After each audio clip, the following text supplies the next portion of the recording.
রাজনৈতিক অর্থনৈতিক নানা সংকটের মধ্যেই রাজধানীর পূর্বাঞ্চলে শুরু হয়েছে ঢাকা আন্তর্জাতিক বাণিজ্য মেলার ২৯তম আসর।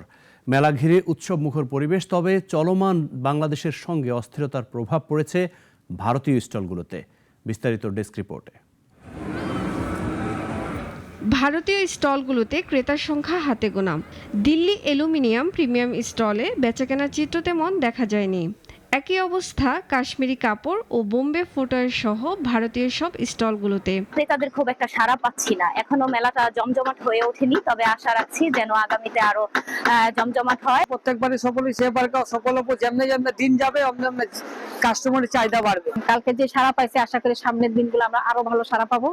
মেলায় তুলনামূলক বেশি ভিড় দেখা গেছে ভিয়েতনাম, থাইল্যান্ড, পাকিস্তান সহ বিভিন্ন দেশের স্টলগুলোতে। গৃহস্থালী পণ্য যেমন হাঁড়ি পাতিল, শীতের পোশাক, প্রসাধনীর দোকানগুলোতেও ক্রেতার সমাগম ছিল বেশি।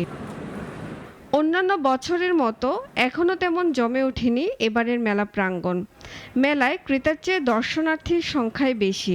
পণ্যের মান নিয়েও রয়েছে অভিযোগ। মেলার ভিতরে এসে বাইরের চেয়ে অনেক দাম বেশি। পুলিশ, র্যাব, বিডিআর, সেনাবাহিনী সবাই মিলে কাজ করতেছে এবং খুব ভালো নিরাপত্তার দিকে এগোচ্ছে।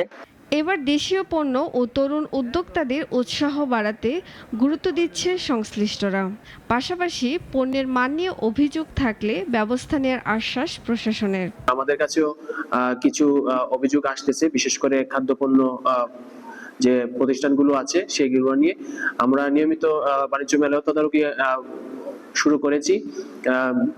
আমাদের যে খাদ্যপণ্য যে প্রতিষ্ঠানগুলো আছে সেখানে মূল্য তালিকা অবশ্যই থাকতে হবে, এবং মূল্য তালিকার বাইরে যদি কোনো প্রতিষ্ঠান কোনো দাম রাখে সেটি অবশ্যই ভোক্তা অধিকার বিরোধী কার্যক্রম হবে এবং ভোক্তা অধিকার আইন অনুযায়ী এটি ব্যবস্থা নেওয়া হবে। মেলার আমেজে জমছে দেশীয় বিদেশি পণ্যের প্রদর্শনী। ক্রেতাদের আগ্রহ আর পণ্য বিক্রির অপেক্ষায় দিন গুনছে ব্যবসায়ীরা।